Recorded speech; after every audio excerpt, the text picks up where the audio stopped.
tadi apa saja sih Kak yang ditanyakan di dalam? Pakai handphone. Tapi betul nggak sih Kak perihal yang kamu?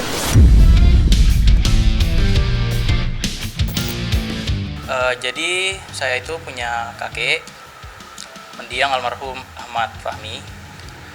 Itu ayah daripada Atika Siolan dan ayah saya.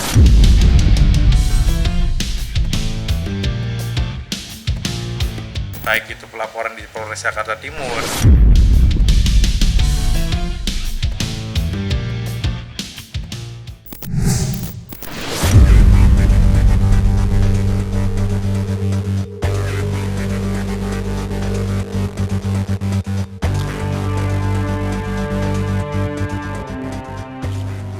Lama tak terdengar gaungnya, kabar mengejutkan datang dari ibunda artis Atika Hasiholan yang juga sekaligus aktivis perempuan Ratna Sarumpait yang belum lama ini dilaporkan oleh Husin Kamal terkait dugaan penggelapan warisan. Sontak saja kabar tersebut mendapat sorotan tajam mengingat sang pelapor merupakan cucu Ratna Sarumpait sendiri. Terkait perkembangan kasus pelaporan tersebut, pada Senin kemarin 16 Desember 2024, tampak kakak Atika, yakni Fatom Saulina, menyambangi Bareskrim Polri. Kedatangan kakak artis Atika Hasiholan itu diduga kuat untuk menjalani pemeriksaan atas laporan yang dibuat Husin Kamal terhadap Ratna Sarumpait. Lantas, seperti apa perkembangan terbaru dari kasus tersebut? Serta apa pula tanggapan Fatom Saulina terkait dilaporkannya Ratna Sarumpait oleh cucunya sendiri?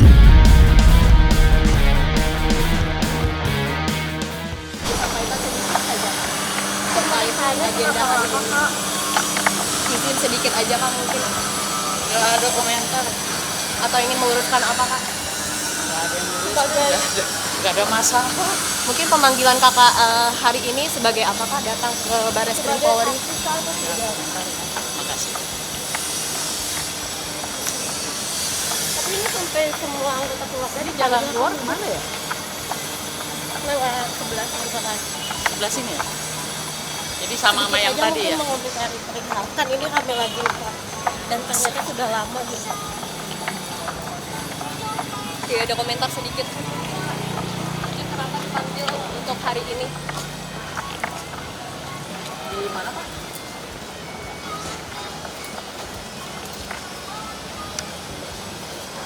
Kartunya di mana?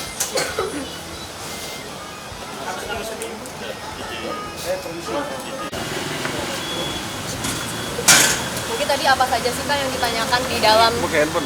Tapi betul nggak sih Kak Pakai handphone. perihal yang kamu pemanggilannya itu seperti apa Kak? Kamera but. Foto nggak jalan. Apakah terkait kasus yang diduga baru-baru ini terkait harta warisan itu betul atau tidak sih Kak? Pak. Sebetulnya untuk Sedikit aja, pembagian Kak. harta warisannya seperti apa Kak? Jadi saya itu punya kakek mendiang almarhum Ahmad Fahmi. Itu ayah daripada Atika Siolan dan ayah saya, istri dari mantan suami dari Ibu Ratna Sarumpait, maaf. Itu meninggal pada tahun 2007. Meninggalkan harta waris kepada ayah saya, kepada ayah saya dan saudara-saudaranya. Lalu kemudian terjadilah keputusan di Pengadilan Agama Jakarta Selatan, lalu meninggalkan harta warisan.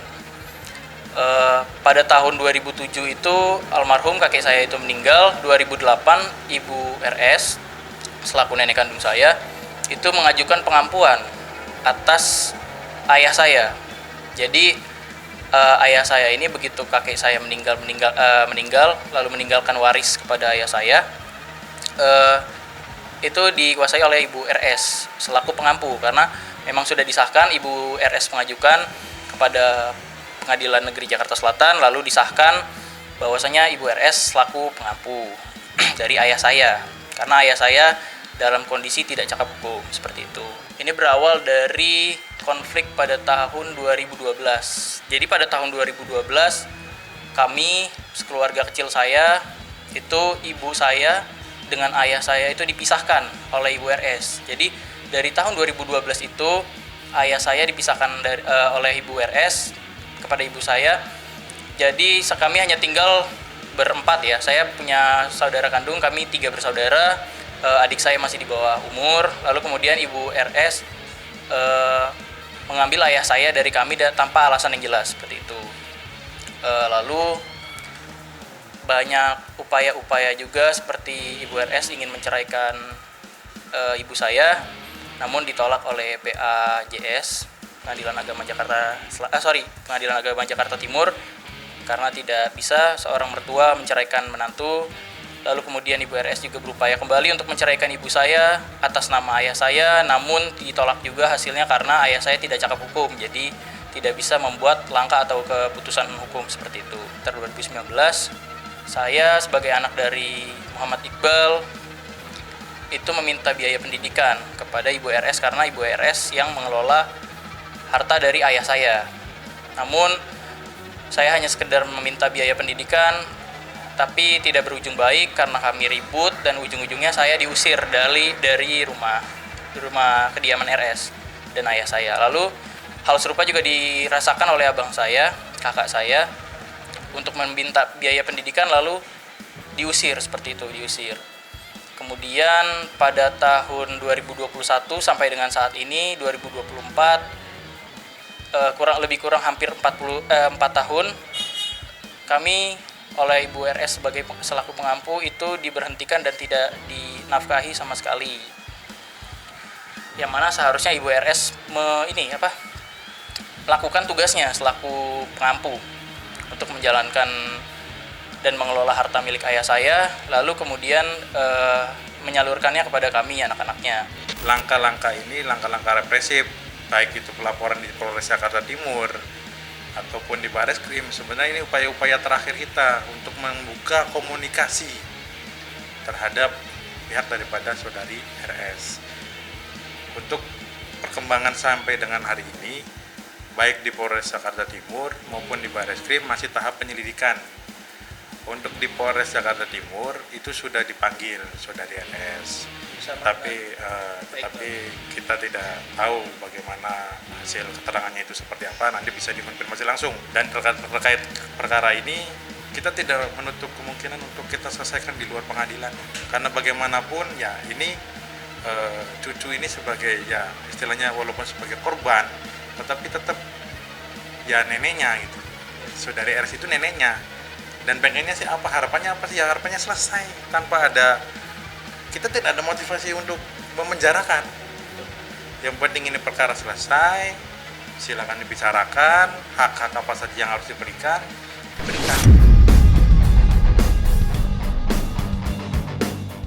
Mencuatnya kabar dilaporkannya Ratna Sarumpait oleh cucunya, Husin Kamal, karena dugaan penggelapan harta warisan memang mengejutkan. Pasca bebas usai tersandung kasus berita bohong pada tahun 2019, nama Ratna Sarumpait tidak lagi terdengar. Dan belakangan, berita dilaporkannya Ratna oleh cucunya cukup menghebohkan. Bagaimana tidak, Husin Kamal melaporkan Ratna Sarumpait ke Bareskrim Polri pada Oktober 2024. Husin yang juga adalah putra dari Muhammad Iqbal Al-Hadi, anak Ratna, menuduh sang nenek melakukan penggelapan harta warisan. Tuduhan tersebut berkaitan dengan hak waris yang sebelumnya telah ditetapkan oleh Pengadilan Agama Jakarta Selatan pada 2011. Namun, sebagai wali yang sudah ditetapkan oleh putusan pengadilan, Ratna disebut mengabaikan tanggung jawabnya secara materi kepada cucunya. Atas alasan itulah, ibunda artis Atika Hasiholan itu dilaporkan.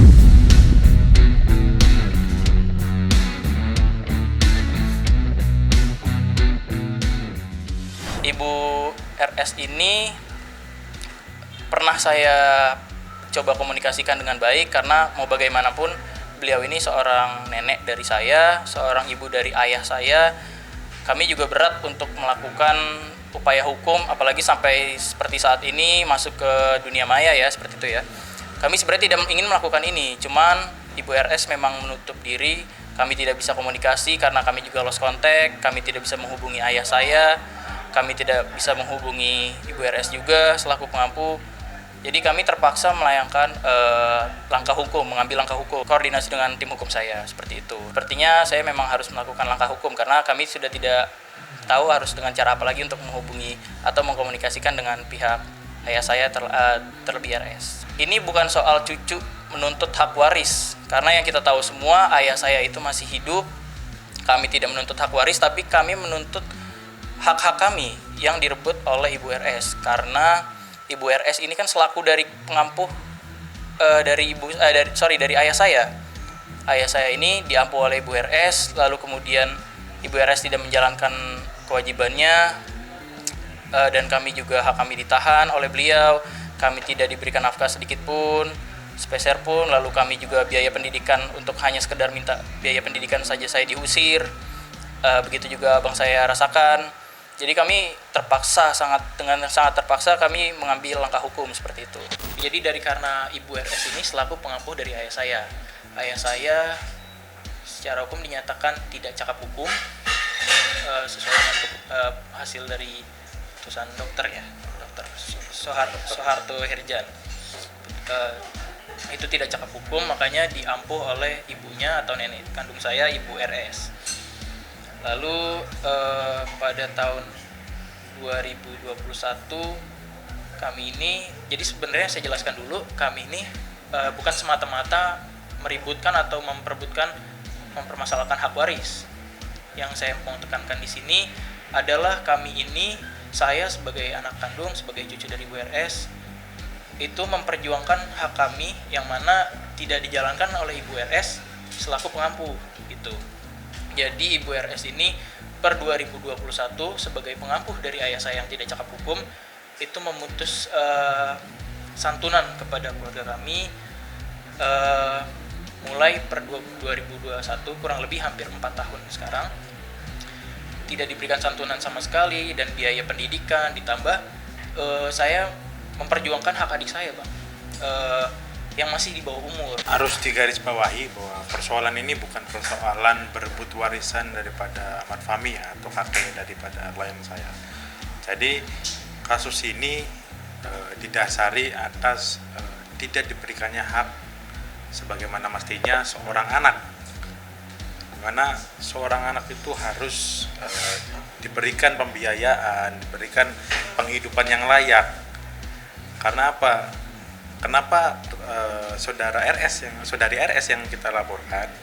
Karena saudari RS itu merupakan pengampu daripada ayah kandung daripada klien kami, atau Bapak Muhammad Iqbal ya. Juga saya pernah meminta uang pendidikan kepada Ibu RS selaku pengampuh dari ayah saya yang tidak cakap hukum.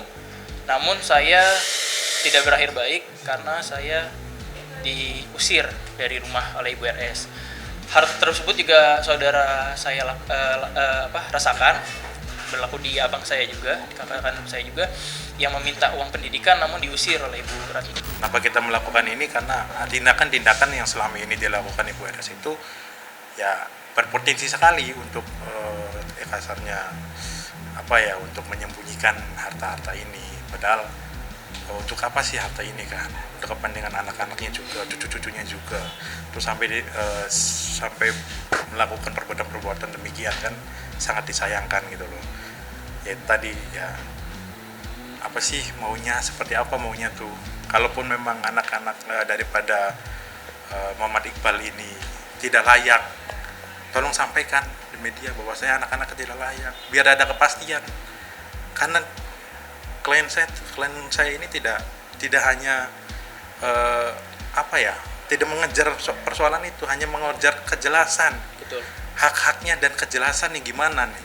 Karena karena ini yang mengurus itu hanya ibunya juga kan harus memikirkan juga bagaimana pembiayaan ke depan, bagaimana anak ini ya, terutama adiknya masih sekolah SMA, itu kan tetap harus dipikirkan. Nah, dan ketika ada kejelasan, kalau memang tidak mau memberikan hak-haknya sebagaimana mestinya, tidak ada penyelesaian secara baik-baik atau seperti apa kejelasannya, ya silakan biar proses hukumnya berjalan.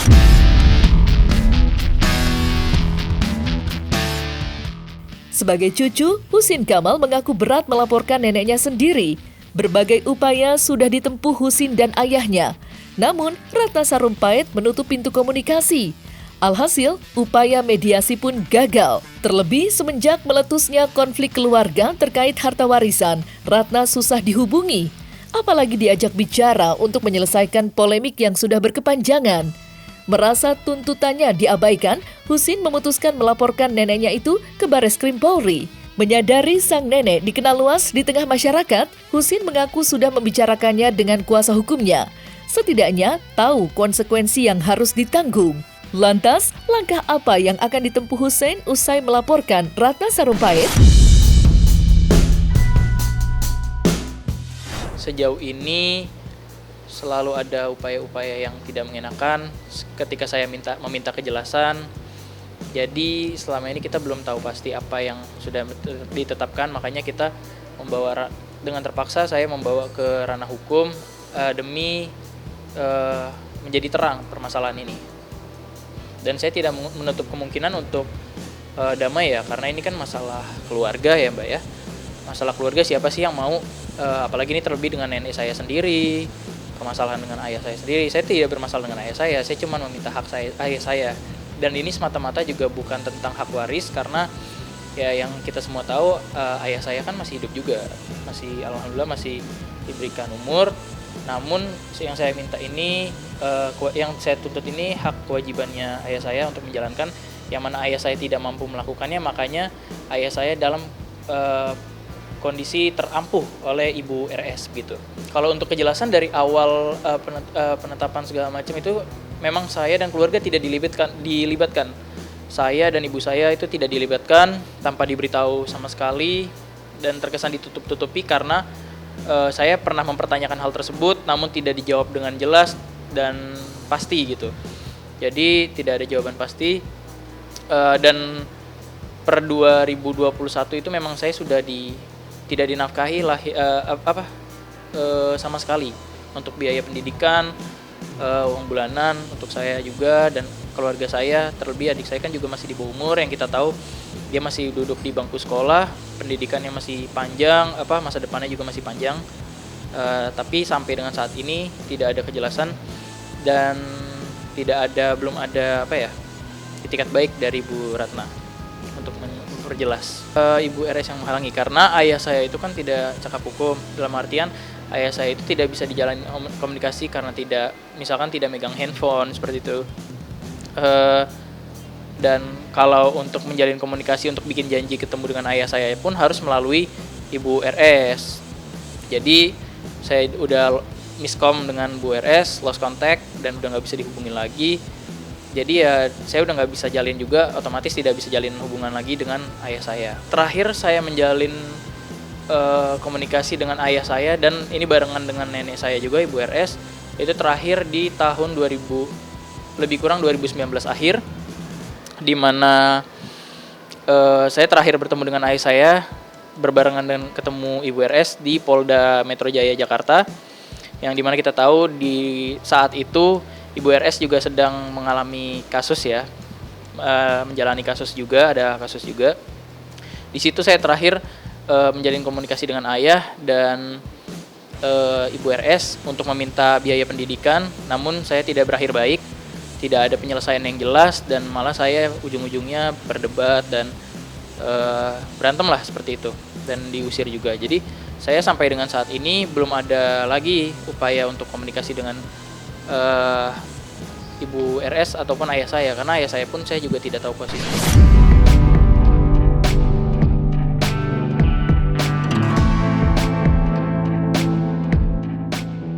Nah, selesai sudah Cumi Lovers? Saksikan terus Cumi Camp In Depth, kabar lengkap, mendalam, dan akurat dari narasumber terpercaya.